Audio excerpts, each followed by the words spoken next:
أعوذ بالله من الشيطان الرجيم. بسم الله الرحمن الرحيم. يا أيها الناس اتقوا ربكم الذي خلقكم من نفس واحدة وخلق منها زوجها وبث منهما رجالا كثيرا ونساء، واتقوا الله الذي تساءلون به والأرحام، إن الله كان عليكم رقيبا. وآتوا اليتامى أموالهم ولا تتبدلوا الخبيث بالطيب ولا تأكلوا أموالهم إلى أموالكم، إنه كان حوبا كبيرا. وإن خفتم ألا تقسطوا في اليتامى فانكحوا ما طاب لكم من النساء مثنى وثلاث ورباع، فإن خفتم ألا تعدلوا فواحدة أو ما ملكت أيمانكم، ذلك أدنى ألا تعولوا. وآتوا النساء صدقاتهن نحلة، فإن طبن لكم عن شيء منه نفسا فكلوه هنيئا مريئا. ولا تؤتوا السفهاء أموالكم التي جعل الله لكم قياما وارزقوهم فيها واكسوهم وقولوا لهم قولا معروفا. وابتلوا اليتامى حتى إذا بلغوا النكاح فإن آنستم منهم رشدا فادفعوا إليهم أموالهم ولا تأكلوها إسرافا وبدارا أن يكبروا، ومن كان غنيا فليستعفف ومن كان فقيرا فليأكل بالمعروف. فإذا دفعتم إليهم أموالهم فأشهدوا عليهم، وكفى بالله حسيبا. للرجال نصيب مما ترك الوالدان والأقربون، وللنساء نصيب مما ترك الوالدان والأقربون مما قل منه أو كثر، نصيبا مفروضا. وإذا حضر القسمة أولو القربى واليتامى والمساكين فارزقوهم منه وقولوا لهم قولا معروفا. وليخشى الذين لو تركوا من خلفهم ذرية ضعافا خافوا عليهم فليتقوا الله وليقولوا قولا سديدا. إن الذين يأكلون أموال اليتامى ظلما إنما يأكلون في بطونهم نارا وسيصلون سعيرا. يوصيكم الله في أولادكم، للذكر مثل حظ الأنثيين، فإن كن نساء فوق اثنتين فلهن ثلثا ما ترك، وإن كانت واحدة فلها النصف، ولأبويه لكل واحد منهما السدس مما ترك إن كان له ولد، فإن لم يكن له ولد وورثه أبواه فلأمه الثلث، فإن كان له إخوة فلأمه السدس من بعد وصية يوصي بها أو دين. آباؤكم وأبناؤكم لا تدرون أيهم أقرب لكم نفعا فريضة من الله إن الله كان عليما حكيما ولكم نصف ما ترك أزواجكم إن لم يكن لهن ولد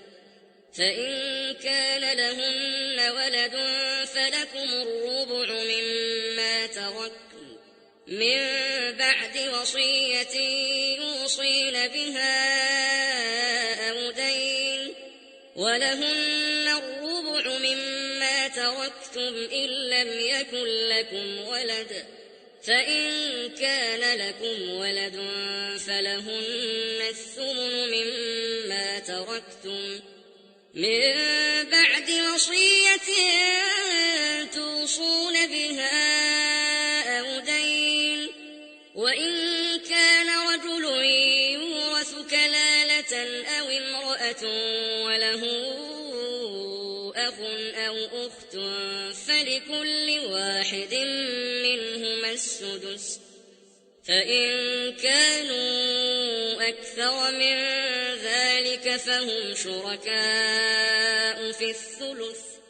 من بعد وصية يوصى بها أو دين غير مضار وصية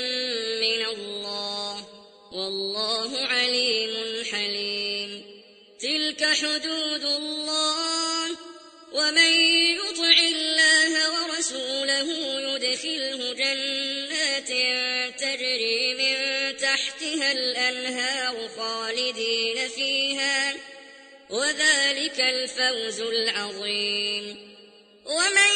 يعص الله ورسوله ويتعد حدوده يدخله نارا خالدا فيها وله عذاب مهين واللاتي يأتين الفاحشة من نسائكم فاستشهدوا عليهن 4 منكم فإن شهدوا فأمسكوهن في البيوت حتى يتوفاهن الموت أو يجعل الله لهن سبيلا واللذان يأتيانها منكم فآذوهما فإن تابا وأصلحا فأعرضوا عنهما إن الله كان توابا رحيما إنما التوبة على الله للذين يعملون السوء بجهالة ثم يتوبون من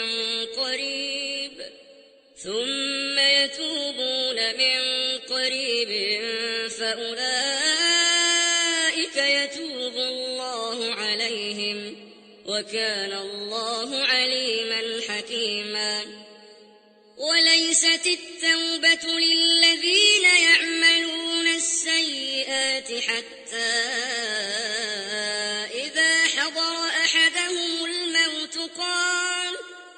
قال إني تبت الآن ولا الذين يموتون وهم كفار أولئك أعتدنا لهم عذابا أليما يا أيها الذين آمنوا لا يحل لكم أن ترثوا النساء كرها ولا تعضلوهن لتذهبوا ببعض ما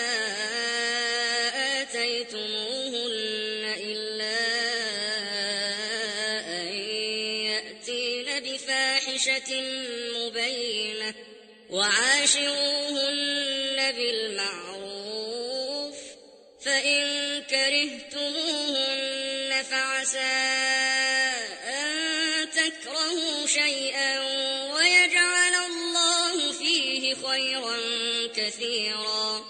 وإن أردتم استبدال زوج مكان زوج وآتيتم إحداهن قنطارا فلا تأخذوا منه شيئا أتأخذونه بهتانا وإثما مبينا وكيف تأخذونه وقد أفضى بعضكم إلى بعض وأخذن منكم ميثاقا غليظا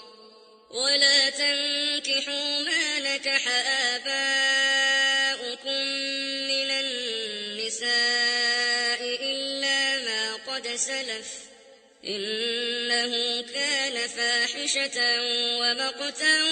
وساء سبيلا حرمت عليكم أمهاتكم وبناتكم وأخواتكم وعماتكم وخالاتكم وبنات الأخ وبنات الأخت وأمهاتكم اللاتي أرضعنكم وأخواتكم من الرضاعة وأمهات نسائكم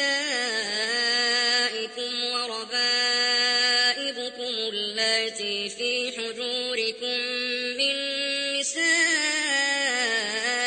اللاتي دخلتم بهن فإن لم تكونوا دخلتم بهن فلا جناح عليكم وحلائل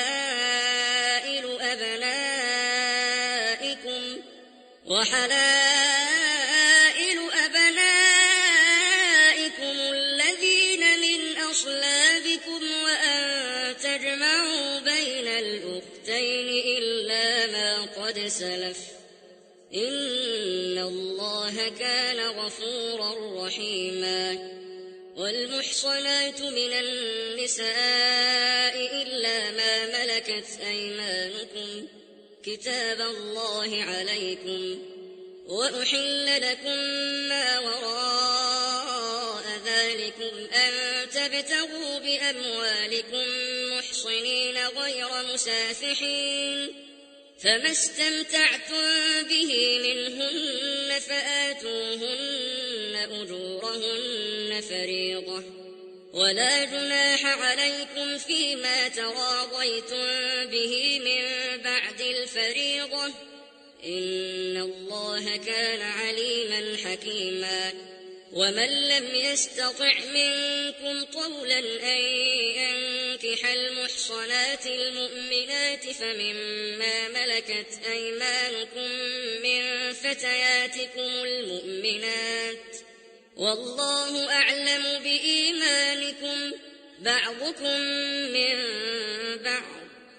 فانكحوهن بإذن أهلهن وآتوهن أجورهن بالمعروف محصنات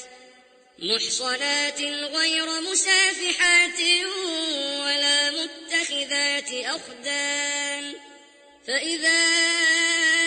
أحصن فإن أتين بفاحشة فعليهن نصف ما على المحصنات من العذاب ذلك لمن خشي العنة منكم وأن تصبروا خير لكم والله غفور رحيم يريد الله ليبين لكم ويهديكم سنن الذين من قبلكم ويتوب عليكم والله عليم حكيم والله يريد أن يتوب عليكم ويريد الذين يتبعون الشهوات أن تميلوا ميلا عظيما يريد الله أن يخفف عنكم وخلق الإنسان ضعيفا يا أيها الذين آمنوا لا تأكلوا أموالكم بينكم بالباطل إلا أن تكون تجارة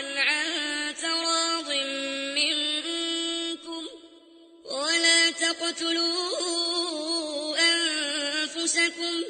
إن الله كان بكم رحيما ومن يفعل ذلك عدوانا وظلما فسوف نصليه نارا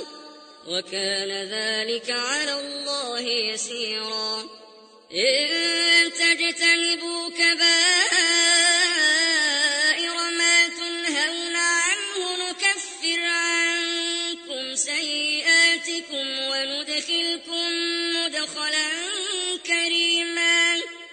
ولا تتمنوا ما فضل الله به بعضكم على بعض للرجال نصيب مما اكتسبوا وللنساء نصيب مما اكتسبن واسألوا الله من فضله إن الله كان بكل شيء عليما ولكل جعلنا موالي مما ترك الوالدان والأقربون والذين عقدت أيمانكم فآتوهم نصيبهم إن الله كان على كل شيء شهيدا الرجال قوامون على النساء بما فضل الله بعضهم على بعض وبما أنفقوا من أموالهم فالصالحات قانتات حافظات للغيب بما حفظ الله واللاتي تخافون نشوزهن فعظوهن واهجروهن في المضاجع واضربوهن فإن أطعنكم فلا تبغوا عليهن سبيلا إن الله كان عليا كبيرا وإن خفتم شقاق بينهما فابعثوا حكما من أهله وحكما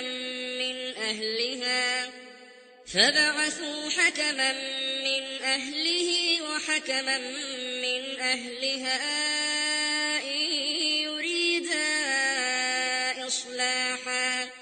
إن يريدا إصلاحا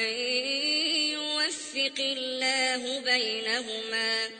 إن الله كان عليما خبيرا واعبدوا الله ولا تشركوا به شيئا وبالوالدين إحسانا وبذي القربى واليتامى والمساكين والجار ذي القربى والجار الجنب والصاحب بالجنب وابن السبيل وما ملكت أيمانكم إن الله لا يحب من كان مختالا فخورا الذين يبخلون ويأمرون الناس بالبخل ويكتمون ما آتاهم الله من فضله وأعتدنا للكافرين عذابا مهينا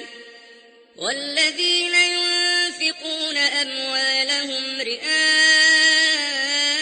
الناس ولا يؤمنون بالله ولا باليوم الآخر ومن يكن الشيطان له قرينا فساء قرينا وماذا عليهم لو آمنوا بالله واليوم الآخر وأنفقوا مما رزقهم الله وكان الله بهم عليما إن الله لا يظلم مثقال ذرة وإن تك حسنة يضاعفها ويؤت من لدنه أجرا عظيما فكيف إذا جئنا من كل أمة بشهيد وجئنا بك على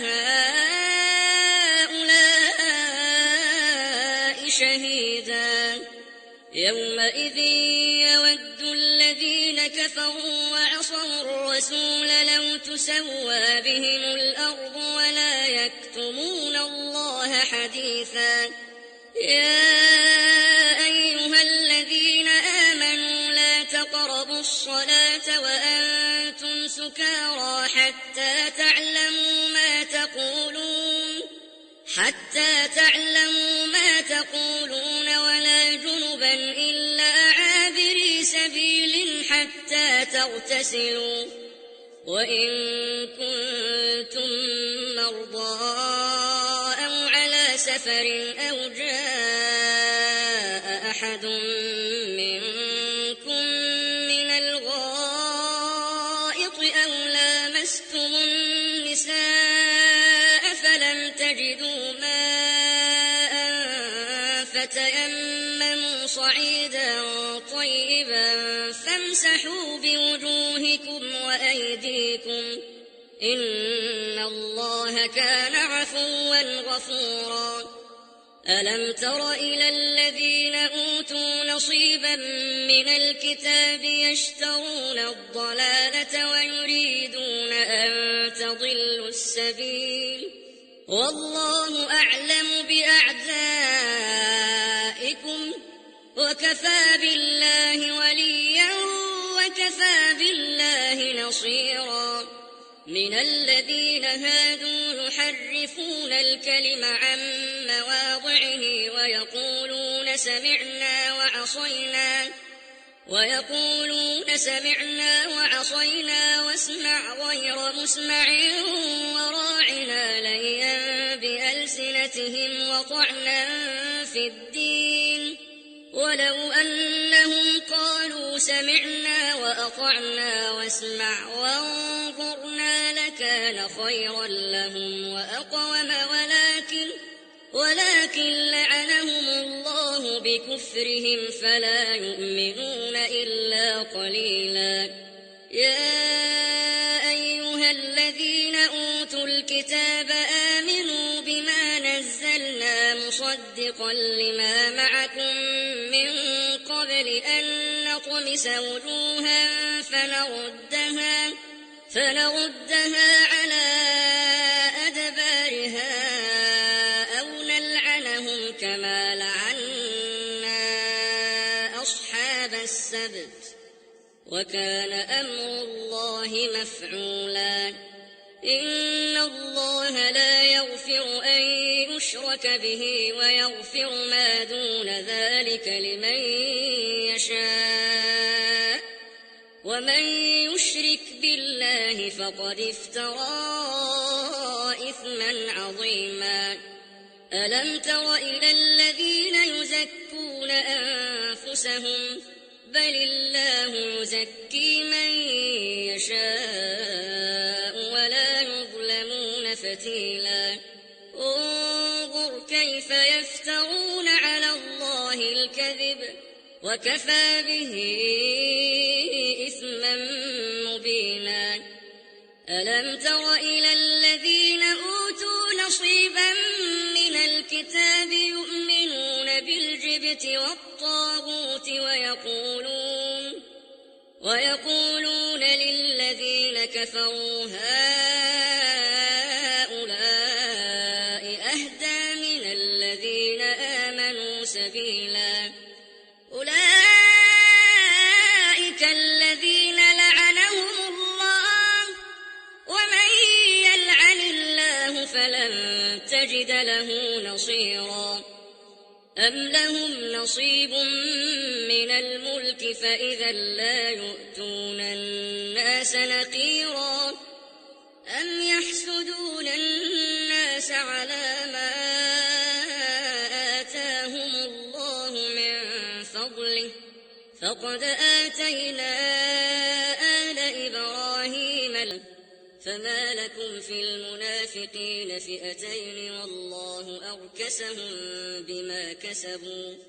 أتريدون أن تهدوا من أضل الله ومن يضلل الله فلن تجد له سبيلا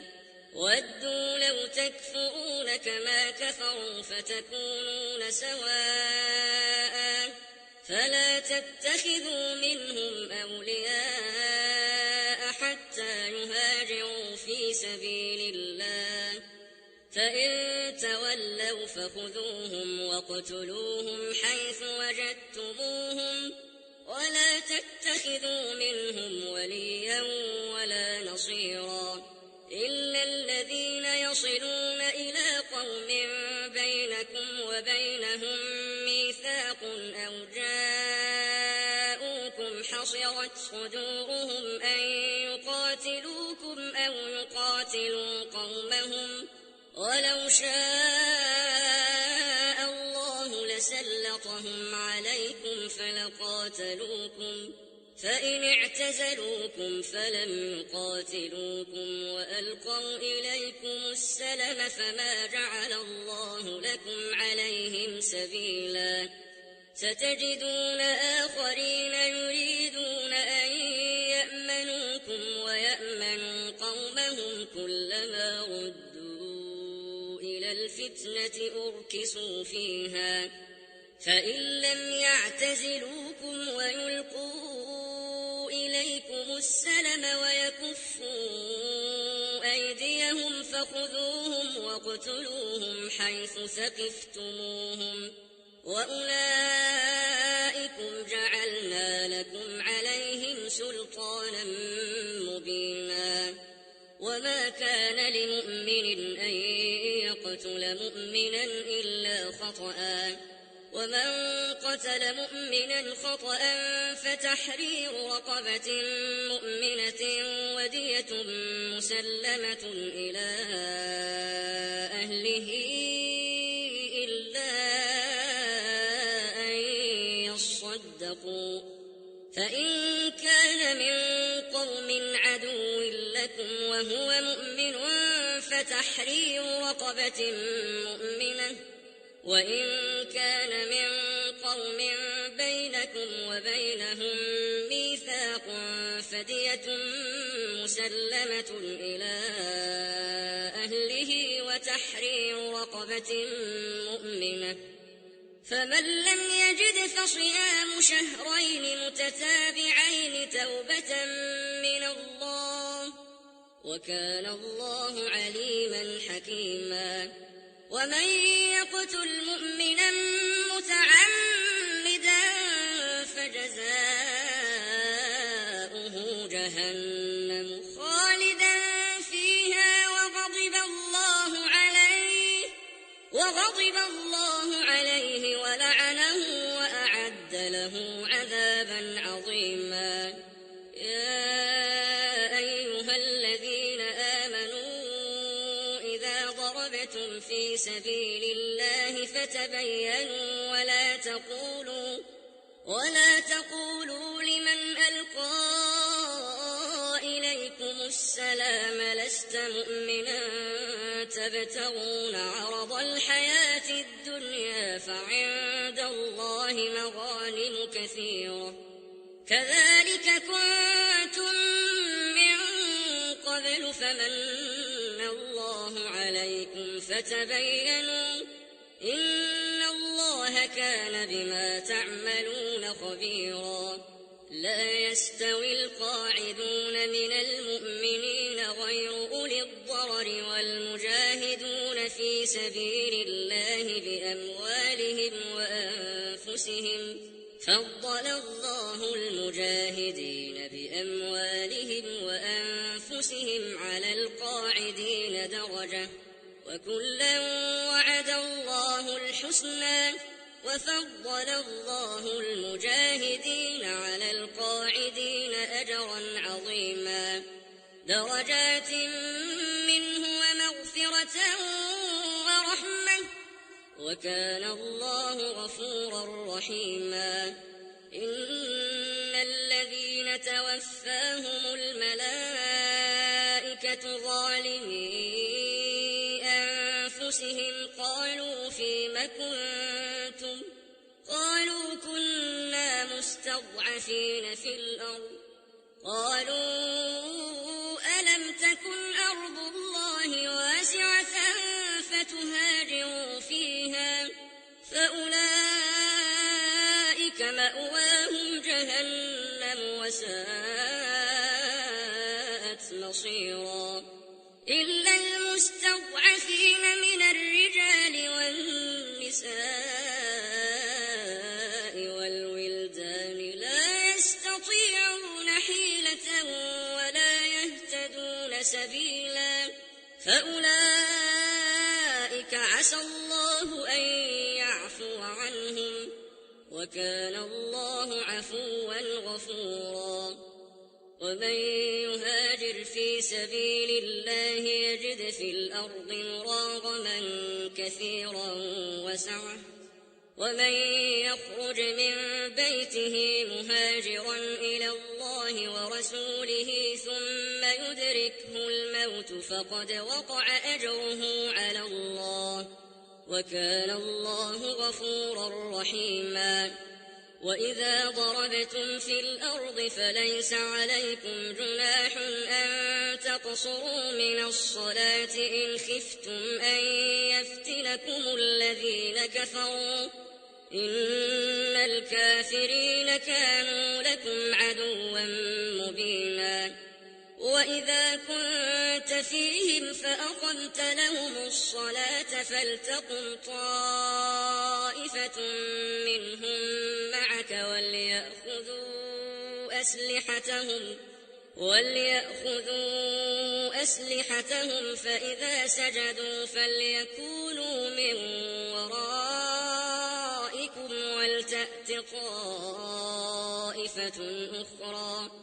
ولتأت طائفة أخرى لم يصلوا فليصلوا معك وليأخذوا حذرهم وأسلحتهم ود الذين كفروا لو تغفلون عن أسلحتكم وأمتعتكم فيميلون عليكم ميلة واحدة ولا جناح عليكم إن كان بكم أذى من مطر أو كنتم مرضى أن تضعوا أسلحتكم وخذوا حذركم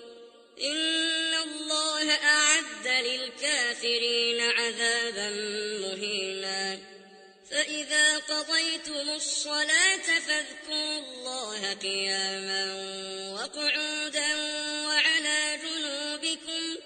فإذا اطمأننتم فأقيموا الصلاة إن الصلاة كانت على المؤمنين كتابا موقوتا ولا تهنوا في ابتغاء القوم إن تكونوا تألمون فإنهم يألمون كما تألمون وترجون من الله ما لا يرجون وكان الله عليما حكيما إنا أنزلنا إليك الكتاب بالحق لتحكم بين الناس بما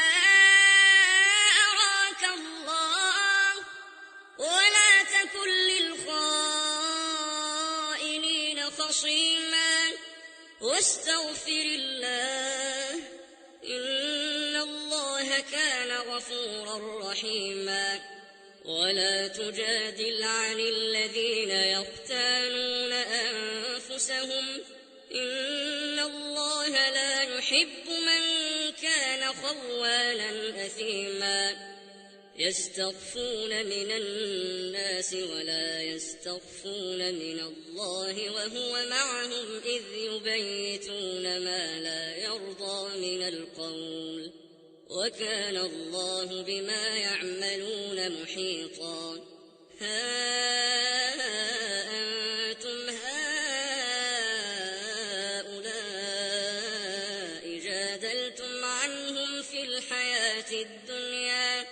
جادلتم عنهم في الحياة الدنيا فمن يجادل الله عنهم يوم القيامة أم من يكون عليهم وكيلا ومن يعمل سوءا أو يظلم نفسه ثم يستغفر الله الله يجد الله غفورا رحيما ومن يكسب إثما فإنما يكسبه على نفسه وكان الله عليما حكيما ومن يكسب خطيئة أو إثما ثم يرم به بريئا فقد احتمل بهتانا وإثما مبينا ولولا فضل الله عليك ورحمته لهم طائفة منهم أن يضلوك وما يضلون إلا أنفسهم وما يضرونك من شيء وأنزل الله عليك الكتاب والحكمة وعلمك ما لم تكن تعلم وكان فضل الله عليك عظيما لا خير في كثير من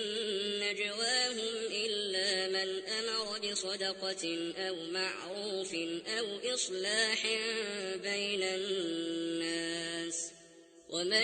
يفعل ذلك ابتغاء مرضات الله فسوف نؤتيه أجرا عظيما ومن يشاقق الرسول من بعد ما تبين له الهدى ويتبع غير سبيل المؤمنين نوله ما تولى ونصله جهنم وساءت مصيرا إن الله لا يغفر أن يشرك به ويغفر ما دون ذلك لمن يشاء ومن يشرك بالله فقد ضل ضلالا بعيدا إن يدعون من دونه إلا إناثا وإن يدعون إلا شيطانا مريدا لعنه الله وقال لأتخذن من عبادك نصيبا مفروضا ولأضلنهم ولأمنينهم ولآمرنهم فليبتكن آذان الأنعام ولآمرنهم فليغيرن خلق الله ومن يتخذ الشيطان وليا من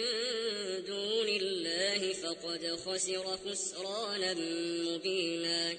يعدهم ويمنيهم وما يعدهم الشيطان إلا غرورا أولئك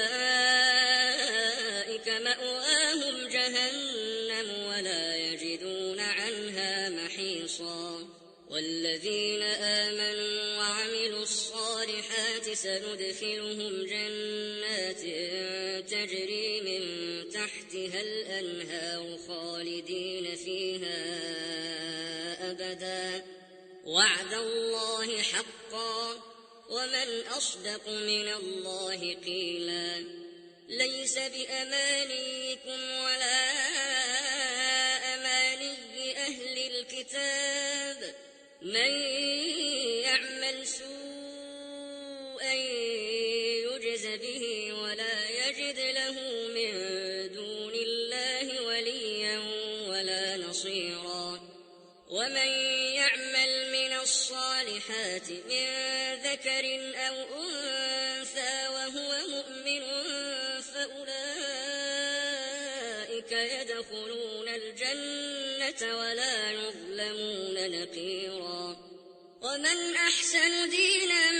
ممن أسلم وجهه لله وهو محسن واتبع ملة إبراهيم حنيفا واتخذ الله إبراهيم خليلا ولله ما في السماوات وما في الأرض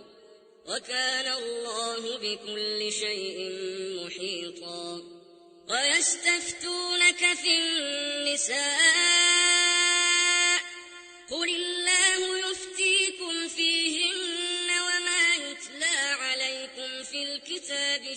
يتامى النساء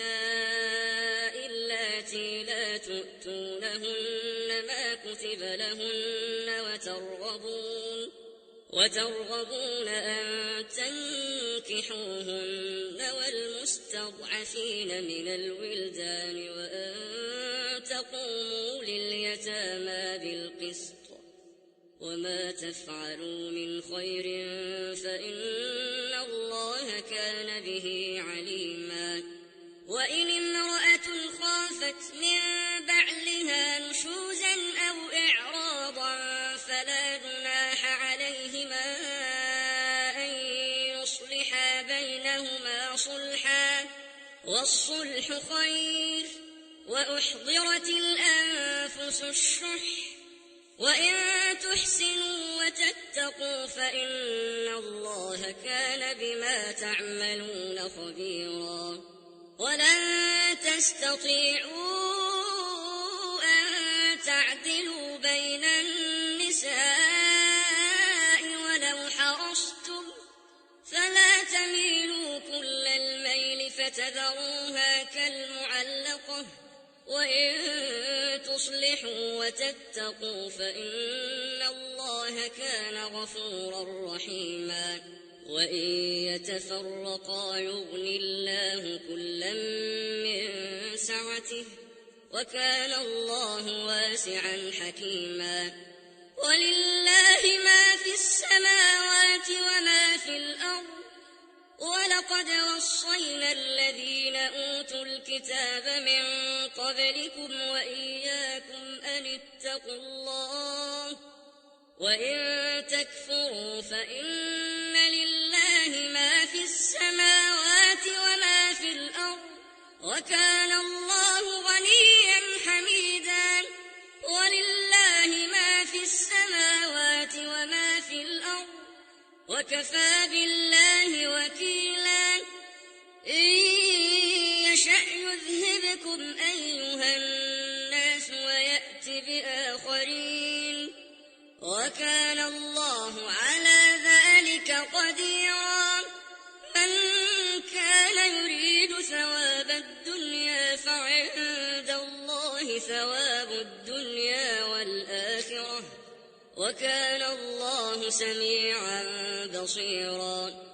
يا أيها الذين آمنوا كونوا قوامين بالقسط شهداء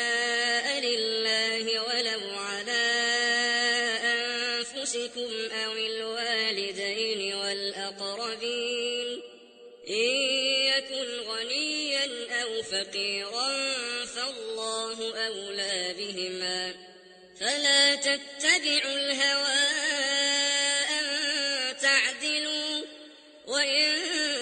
تلووا أو تعرضوا فإن الله كان بما تعملون خبيرا. يا أيها الذين آمنوا بالله ورسوله والكتاب الذي نزل على رسوله والكتاب الذي أنزل من قبل ومن يكفر بالله وملائكته وكتبه ورسله واليوم الآخر فقد ضل ضلالا بعيدا. إن الذين آمنوا ثم كفروا ثم آمنوا ثم كفروا ثم ازدادوا كفرا لم يكن الله ليغفر لهم ولا ليهديهم سبيلا. بشر المنافقين بأن لهم عذابا أليما. الذين يتخذون الكافرين أولياء من دون المؤمنين أيبتغون عندهم العزة فإن العزة لله جميعا. وقد نزل عليكم في الكتاب أن إذا سمعتم آيات الله يكفر بها ويستهزأ بها فلا تقعدوا معهم حتى يخوضوا في حديث غيره إنكم إذا مثلهم إن الله جامع المنافقين والكافرين في جهنم جميعا الذين يتربصون بكم فإن كان لكم فتح من الله قالوا ألم نكن معكم وإن كان للكافرين نصيب قالوا ألم نستحوذ عليكم ونمنعكم من المؤمنين فالله يحكم بينكم يوم القيامة ولن يجعل الله للكافرين على المؤمنين سبيلا إن المنافقين يخادعون الله وهو خادعهم وإذا قاموا إلى الصلاة قاموا كسالى يراءون الناس ولا يذكرون الله إلا قليلا مذبذبين بين ذلك لا إله هؤلاء ولا إله هؤلاء ومن يضلل الله فلن تجد له سبيلا يا أيها الذين آمنوا لا تتخذوا الكافرين أولياء من دون المؤمنين أتريدون أن تجعلوا لله عليكم سلطانا مبينا إن المنافقين في الدرك الأسفل من النار ولن تجد لهم نصيرا إلا الذين تابوا وأصلحوا واعتصموا بالله وأخلصوا دينهم لله فأولئك مع المؤمنين وسوف يؤتي الله المؤمنين أجرا عظيما ما يفعل الله بعذابكم إن شكرتم وآمنتم وكان الله شاكرا عليما لا يحب الله الجهر بالسوء من القول إلا من ظلم وكان الله سميعا عليما إن تبدوا خيرا أو تخفوه أو تعفوا عن سوء فإن الله كان عفوا قديرا إن الذين يكفرون بالله ورسله ويريدون أن يفرقوا بين الله ورسله ويقولون نؤمن ببعض ونكفر ببعض ويريدون أن يتخذوا بين ذلك سبيلا أولئك هم الكافرون حقا وأعتدنا للكافرين عذابا مهينا والذين آمنوا بالله ورسله ولم يفرقوا بين أحد منهم أولئك سوف يؤتيهم أجورهم وكان الله غفورا رحيما يسألك أهل الكتاب أن تنزل عليهم كتابا من السماء فقد سألوا موسى أكبر من ذلك فقالوا أرنا الله جهرة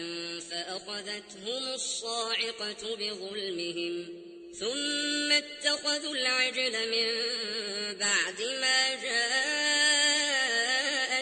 البينات عفونا عن ذلك وآتينا موسى سلطانا مبينا ورفعنا فوقهم الطور بميثاقهم وقلنا لهم ادخلوا الباب سجدا وقلنا لهم لا تعدوا في السبت وأخذنا منهم ميثاقا غليظا فبما نقضهم ميثاقهم وكفرهم بآيات الله وقتلهم الأنبياء بغير حق وقولهم قلوبنا غلف بل طبع الله عليها بكفرهم فلا يؤمنون إلا قليلا وبكفرهم وقولهم على مريم بهتانا عظيما وقولهم إنا قتلنا المسيح عيسى ابن مريم رسول الله وما قتلوه وما صلبوه ولكن شبه لهم وإن الذين اختلفوا فيه لفي شك منه ما لهم به من علم إلا اتباع الظن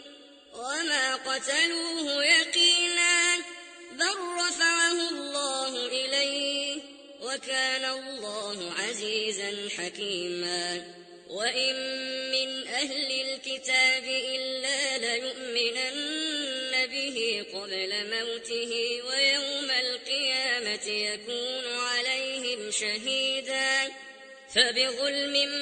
من الذين هادوا حرمنا عليهم طيبات أحلت لهم وبصدهم عن سبيل الله كثيرا وأخذهم الربا وقد نهوا عنه وأكلهم أموال الناس بالباطل وأعتدنا للكافرين منهم عذابا أليما لكن الراسخون في العلم منهم والمؤمنون يؤمنون بما أنزل إليك وما أنزل من قبلك والمقيمين الصلاة والمؤتون الزكاة والمؤمنون بالله واليوم الآخر أولئك سنؤتيهم أجرا عظيما إنا أوحينا إليك كما أوحينا إلى نوح والنبيين من بعده وأوحينا إلى إبراهيم وإسماعيل وإسحاق ويعقوب والأسباط وعيسى وأيوب ويونس وهارون وسليمان وآتينا داود زبورا ورسلا قد قصصناهم عليك من قبل ورسلا لم نقصصهم عليك وكلم الله موسى تكليما رسلا مبشرين ومنذرين لئلا يكون للناس على الله حجة بعد الرسل وكان الله عزيزا حكيما لكن الله يشهد بما أنزل إليك أنزله بعلمه والملائكة يشهدون وكفى بالله شهيدا إن الذين كفروا وصدوا عن سبيل الله قد ضلوا ضلالا بعيدا إن الذين كفروا وظلموا لم يكن الله ليغفر لهم ولا ليهديهم طريقا إلا طريق جهنم خالدين فيها أبدا وكان ذلك على الله يسيرا يا أيها الناس قد جاءكم الرسول بالله من ربكم فآمنوا خيرا لكم، وإن تكفروا فإن لله ما في السماوات والأرض، وكان الله عليما حكيما. يا أهل الكتاب لا تغلوا في دينكم ولا تقولوا على الله إلا الحق، إنما المسيح عيسى بن مريم رسول الله وكلمته ألقاها إلى مريم وروح منه، فآمنوا بالله ورسله ولا تقولوا ثلاثة، انتهوا خيرا لكم، إنما الله إله واحد سبحانه أن يكون له ولد، له ما في السماوات وما في الأرض، وكفى بالله وكيلا. لن يستنكف المسيح أن يكون عبدا لله ولا الملائكة المقربون، ومن يستنكف عن عبادته ويستكبر فسيحشرهم إليه جميعا. فأما الذين آمنوا وعملوا الصالحات فيوفيهم أجورهم ويزيدهم من فضله، وأما الذين استنكفوا واستكبروا فيعذبهم عذابا أليما ولا يجدون لهم من دون الله وليا ولا نصيرا. يا أيها الناس قد جاءكم برهان من ربكم وأنزلنا إليكم نورا مبينا. فأما الذين آمنوا بالله واعتصموا به فسيدخلهم في رحمة